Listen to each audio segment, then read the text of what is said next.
So I started asking my parents that I work with, do they know about it? Do their youth watch it?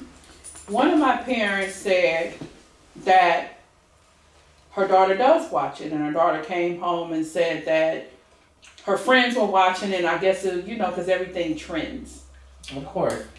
So she's like, well, I wanted to see what it was like. And so her description of it was a bunch of kids on drugs and fucking, is what she described it as. And I guess it's this young lady. I don't know her character because I still haven't seen the show. Mm-hmm. But whoever this young lady's character is, I guess her father died or something. Mm-hmm. And she's grieving and she's having a hard time, and so she's like depressed and in the hospital and drugs and stuff like that. And her mother and sister are kind of like upset because it's like, we're grieving too, but we're constantly having to deal with you. Mm-hmm. So when she said that to me, she was like, yeah. And I asked her, because I know her daughter's our client. Mm-hmm. And so I asked her, I said, what about that? Because she's like, I hate that character. And and my daughter came to me and said that, she identified with her, but now I got her to hate her too. This is the parent. So this character, whom her daughter identifies with, she convinced her daughter to feel like, we don't like this character because she's just a troublemaker. She's making everything hard. But not realizing that this is what your daughter said to us, the therapist. This is what her struggles are with you. That you don't really see her. You minimize and you disregard what she's experiencing, or you even compare your childhood trauma to hers, which again makes it seem like she shouldn't be tripping about nothing. And so when the mother had just came to me weeks prior saying that her daughter was saying that she wanted to kill herself because she felt like she was a burden to the family. So all of this like tied, and it was funny because when I saw the segment, I'm like, Euphoria, I've been seeing, but what is that? So you watched it on YouTube? I haven't. I saw a segment of a piece of the conversation. Mm-hmm. And because of what you guys were talking about, it made me go look up the show. And then it made me start asking questions of my families. Gotcha. And it led to me finding out that one of our clients that is a high risk connects to this show. Mm-hmm. She connects to a character. Has already said prior to us having this conversation that that sometimes she feels like she doesn't want to be here because she knows her depression impacts her family and how they respond to it, and she's tired of feeling like she's the problem. Mm-hmm. So why should she still be here? Right. But then to talk to the mother about this show, and the mother say that her daughter connects with this character, but you now convinced your daughter that y'all don't like her. So I asked, I said, do you realize that you basically projecting onto your daughter what you feel about this character, which she already told you? This is why she's saying she want to kill herself. Because just like this character is grieving or going through what she's going through or battling whatever it is, being her age, your daughter is battling her own battles, and she knows she's impacting you because you're expressing that you're frustrated, that you don't know when she's playing you, that you're tired, that now you got your other son who's younger than her saying he want to kill himself, and she's feeling guilty because she feels like she's creating all of this chaos. Mm-hmm. And so it was just interesting how that show ended up connecting to a couple of my clients that I didn't even know it. And the families and the trauma work that we're doing with them. It was a connection. Some of those topics that happened in the show, mm-hmm. It was a connection when we did Girls Talk yesterday.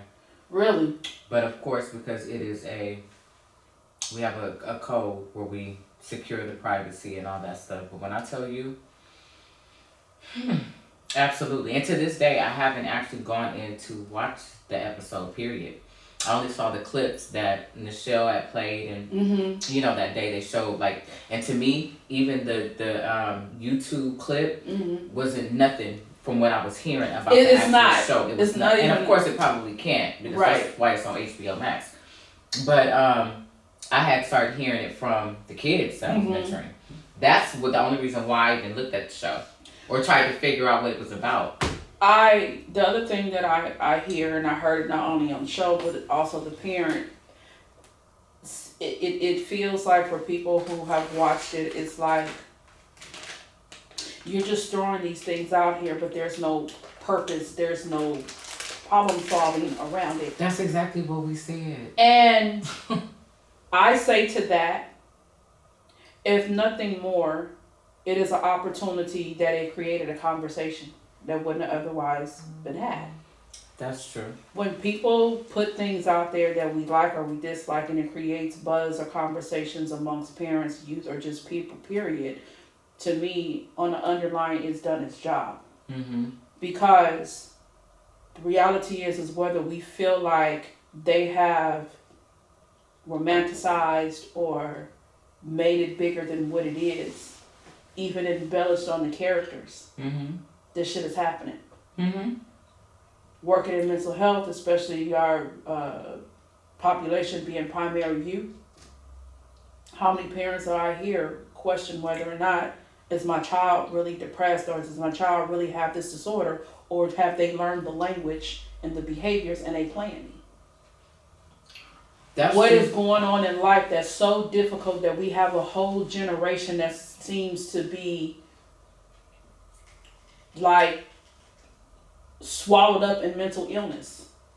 Or has it been that all of these years we've been battling the same shit, but we didn't have nobody to talk to? This wasn't a culture. There wasn't a culture. So it's like you deal with it the way we would. Right, and we have dealt with it, and now it's coming to the forefront to allow us to handle it different ways, and now we're making it seem like it's something that's brand new. It's not brand new. No, we just handled it different. There you go. And to understand that, yeah, social media and exposure to things in the world that we weren't otherwise exposed to, if we had not been outside in our neighborhoods, yeah, it's influencing our children. And it's really like messing with their psyche. But I do want to watch the show because I want to form my own opinion. And I want to be able to, and these are the conversations, again, I have with my parents, because I'm just realizing and even reflecting upon being a mother for 32 years. I'm reflecting on that we've had a lot of expectations of our children to do shit we could not do ourselves. And we still can't do. That is true. That's true. I'm so guilty of that. Like, real talk. I know that my mother never talked bad about my father, so therefore I didn't talk bad about my children's father to them. But let's be clear, I didn't do as good as my mother did, because I can't recall my mom having a conversation with somebody else about, oh, he ain't shit. I never heard her say that. But I've been guilty of having conversations around my sons in ear distance. Not forgetting the day that my son walked down the hallway and tugged on my dress while I'm standing in the kitchen washing dishes, on the phone talking to his grandmother and cooking. And he says, "Mama," and I'm like, "What?" And he's like, "The man that you're talking about, is that the man that I'm going to be?" Because I was talking shit about men. Wait, your son asked you that question? My son said, "Mama, wow, the man that you're talking about, is that the kind of man that I'm going to be?" That still gives me goosebumps to this day, because why did my stomach just flip? Like, and to recognize the man that he has become. He's handsome, he's smart, he's a great guy, but he's had a lot of challenges in the same, showing up in the same ways in the men that I've chose. And to think about what part of my parenting, what part of me influenced that. Because yet again, we have this mentality, as do as I say and not as I do. And then me and my husband were talking about the quote from Dick Gregory, which is, I found out is part of a fuller quote, but the part of it that I identified with is that children don't hear what you mean, they hear what you say. They don't hear what you mean, your intent. They hear what you say. Children do what they see you do, not what you necessarily just tell them. There's two perspectives of it. Because we're busy telling a child, don't curse, and then I'm cussing up a storm in front of you. Right. Show respect. Or I might have just cussed you out. Show respect. But that is not what I demonstrate. Mm-hmm. Suck it up. Be strong. But then I'm over here. And there is a fine line where parents do need to show a level of vulnerability to our children, because throughout life we've made tough, situations look easy. Right. So it was a lot, but that show, I was like, oh, that was a great topic, and it's going to carry on.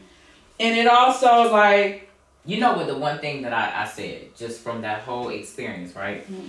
I said my one question was, could you guys have at least at the end of your show put some type of helpline on there? Some type of, if you're dealing with battling suicide, depression, some type of resource on there. Mm-hmm. So that way you're not shying away from putting out what's actually happening, mm-hmm. but you're giving them something to grab onto in case they need it. Yeah. But that wasn't happening. That was my thing. Yeah. Because most shows do that. Yeah. They do flash at the end. Yeah. Whatever it is. And that show doesn't do that. And again, I can definitely see, the perspective of a person saying, so you just threw that out there like that? That's how I felt.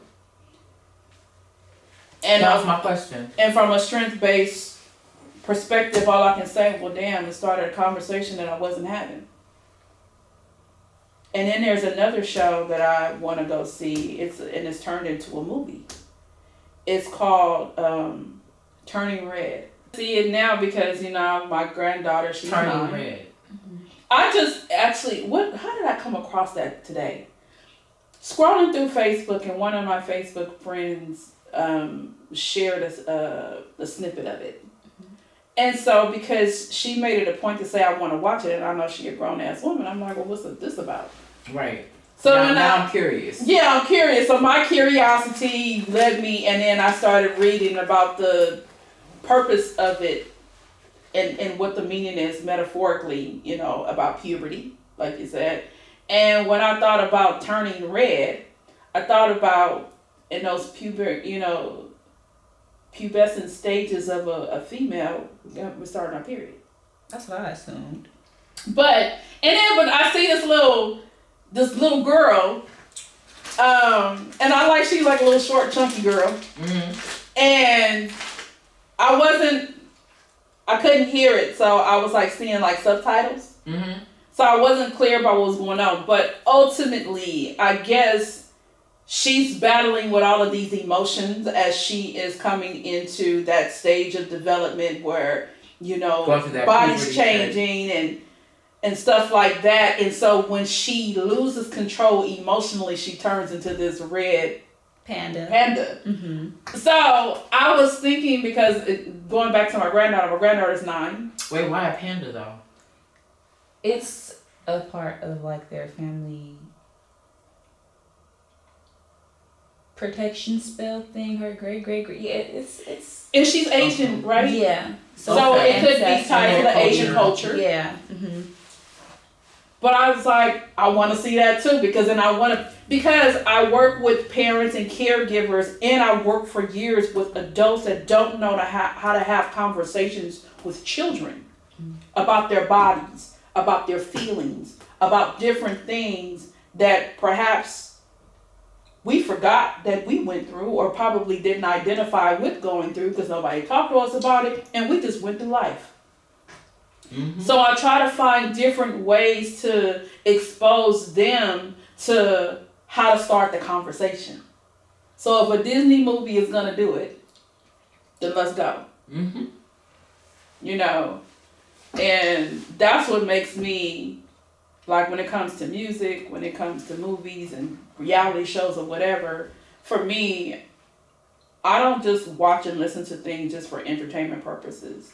I'm always kind of like dissecting different things, looking at behaviors, patterns, because those things help me to identify and to connect with my audience, which is with the parents and the population I work with. Mm-hmm. Because people, what are they, you throw out a lyric and they feel like, yeah, or you throw out something that they can connect with and you start a conversation and you build around that. Mm-hmm. And it becomes educational without them even knowing it. Without them knowing it, yeah. So. That's true.